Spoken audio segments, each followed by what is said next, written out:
جو خداوند سے ڈرتا ہے.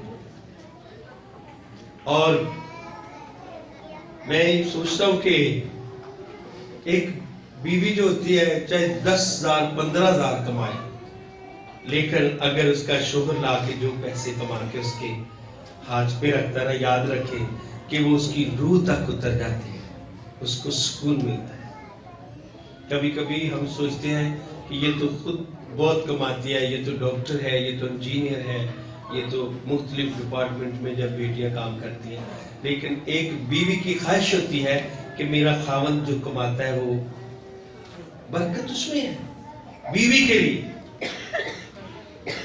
کے لیے وہ بہت خوش ہوتی ہے. اور میں اپنے بھائیوں کو بھی جو ان کی بیوی ہے ان سے بھی کہوں گا کہ ایک دوسرے پر ٹرسٹ کریں، ایک دوسرے پر بھروسہ کریں.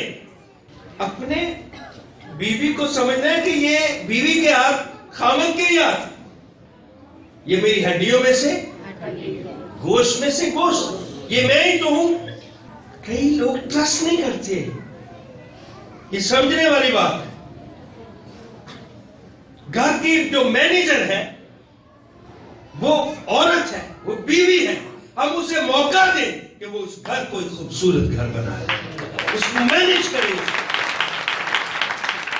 اور کتنا اچھا گھر مینیج بیوی کر سکتی ہے، عورت کر سکتی ہے، شاید کوئی آدمی نہیں.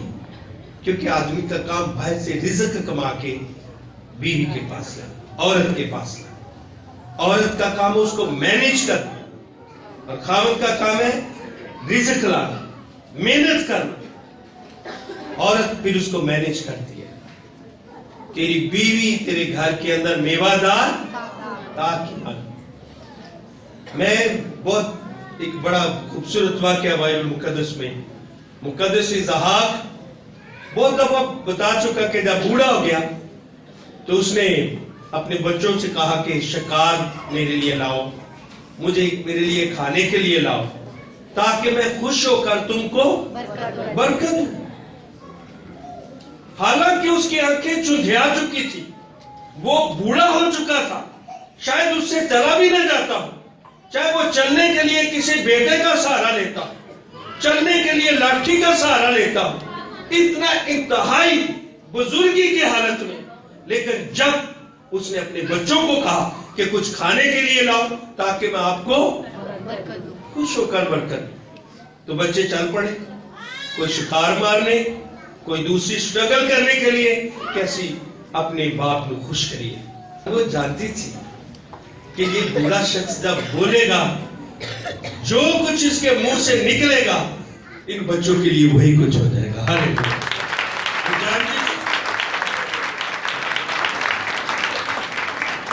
ان سب چیزوں کو اس کو تجربہ تھا.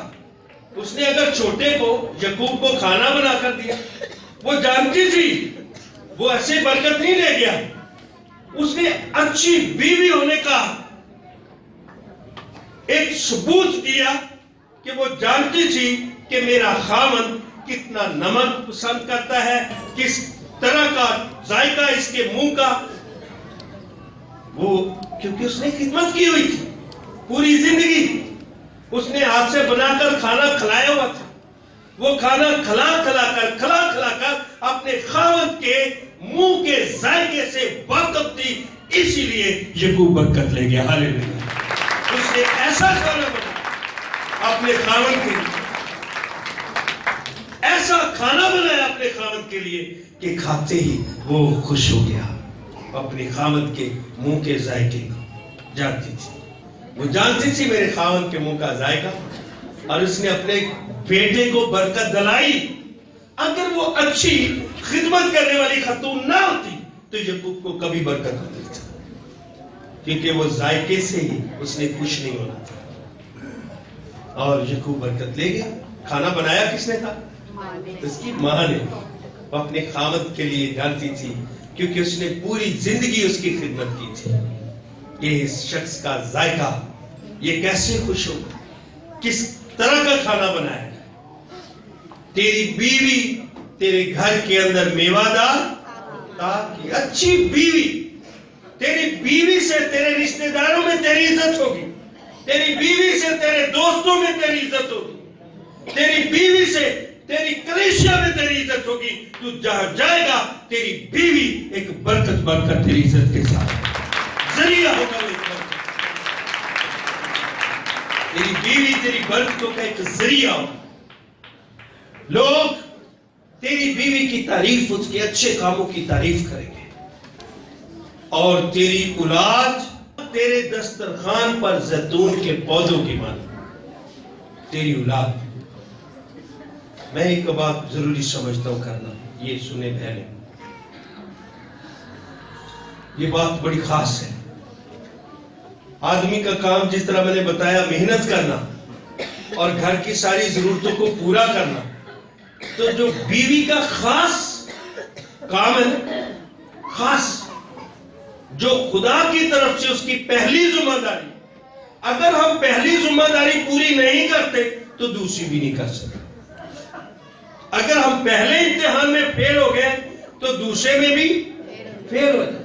اور عورت کی, بیوی کی پہلی ذمہ داری یہ ہے کہ وہ اچھی اولاد کی پرورش کر کے اپنے خاوند کو دے. یقین جانے ان کا بڑھاپا جوانی میں بدلتا ہے.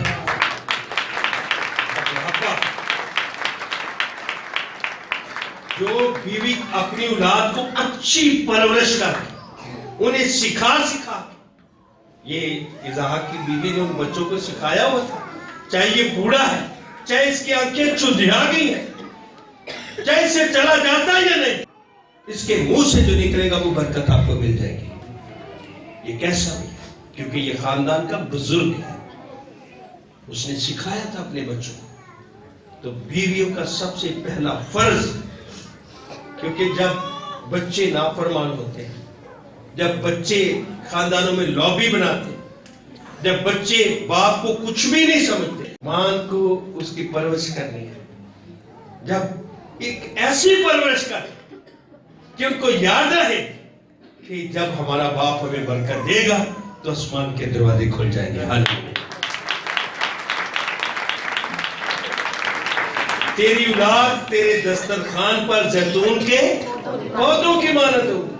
اور ایک ان میں خوبی ہے کہ ان کے تیل سے بیماریوں سے شفا ملتی. کیسا درد ہو, زیتون کا تیل لگائے شفا ہو جاتی. ایسے بچے جن کی پرورش اچھی ہے, ایسے بچے جو ماں جس کی طرف دھیان نہیں دیتی, وہ باپ لی بھی سر درد, ماں لی بھی سر درد, خاندان لی بھی سر درد, کمیونٹی لی سر درد, برادری لی سر درد, کلیسیا لی سر درد. ایسے بچے.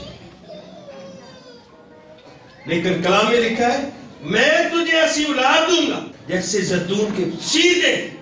وہ تیرے لیے بھی برکت, تیرے قبیلے کے لیے برکت, تیرے عزیزوں کے لیے برکت, اپنی قوم کے لیے برکت, اپنی کلیسیا کے لیے برکت. اور ایسی برکت اس شخص کو ملے گی جو خداوند سے ڈرتا ہے. مبارک ہے وہ شخص جو خداوند سے ڈرتا اور اس کی راہوں پر چلتا ہے. وہ اپنے ہاتھوں کی کمائی کرے گا, بیمار نہیں ہوگا, کبھی اس پر مصیبت نہیں آئے گی. میں ایک اسکالر کی کتاب پڑھ رہا تھا ازدواج پہ, تو وہ بڑا اچھا لفظ کہتا میں اپنی بیوی کو گھر کہتا ہوں. میں اپنی بیوی کو بیوی نہیں گھر کہتا ہوں, کیونکہ میرے گھر کی خوبصورتی میری بیوی سے ہے. جب وہ گھر میں ہوتی ہے تو میرا گھر لگتا ہے, میرا گھر خوبصورت لگتا ہے. جب میری بیوی گھر پہ نہیں ہوتی تو میرا گھر نہیں لگتا. صرف ہم پاک روح کی گائیڈنس اور رہنمائی سے ان رشتوں اور ان کی اہمیت کو جان سکتے ہیں. مبارک ہے وہ شخص جو خداوند سے ڈرتا ہے. وہ اپنے ہاتھوں کی کمائی کھائے گا اور اس کی بیوی اس کے گھر میں میوہ دار تاج کی مانند ہوگی, اور اس کی اولاد اس کے دسترخوان پر زیتون کے پودوں کی مانند. ایسی برکت اس آدمی کو ملے گی جو خداوند سے ڈرتا ہے. میں آج اپنی بیٹیوں کے لیے جو شادی شدہ ہے, اپنے بیٹوں بھائیوں کے لیے, اپنی بہنوں کے لیے جو شادی شدہ ہے, جو چاہتی ہے ہمارا گھر ایسا ہو, جو آدمی چاہتا ہے میری بیوی اگرچہ کسی جگہ وہ اپنی زندگی میں کمزور ہے، لیکن تیرا پاک لہو، تیرا پاک خون، خدا کا پاک روح انہیں مینج کر سکتا۔ اچھی بیوی جیسے میوہ دار پاک۔ اگرچہ میرے بچے کسی جگہ ان کی پرورش میں کمی رہ گئی ہے، آج ہم اپنے بچوں کو تیرے لہو میں چھپاتے ہیں، ہاللیلویا، تیرے لہو میں، تاکہ یہ ایسے ہو جیسے زیتون کے پودے۔ کوئی بیوی آ جاتی ہے، میں اس کلام کو اپنی زندگی میں اپلائی کرتی ہوں، دعوت دیتی ہوں کہ ہماری زندگی میں ایسا ہونا شروع ہو جائے، ہمارا گھر مبارک گھرانہ بن جائے، میرے شوہر کی عزت ہو، میری عزت ہو، میرے بچوں کا فیوچر اچھا ہو۔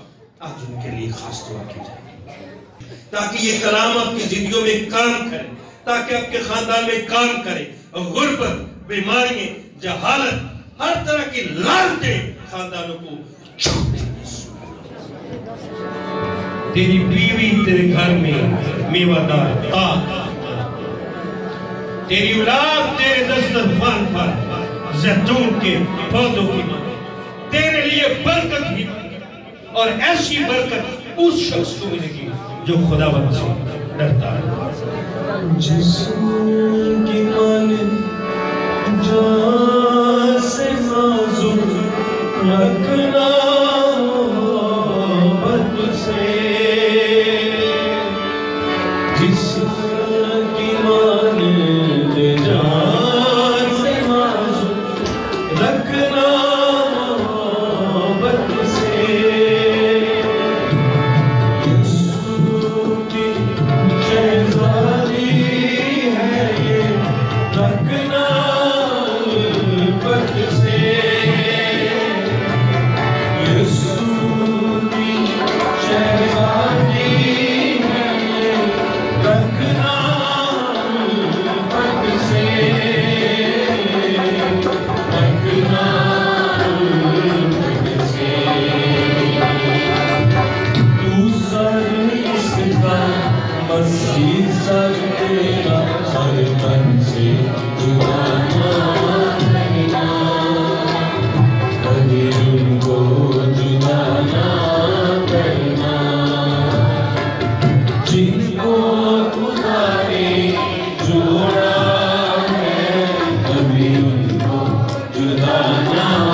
Amen.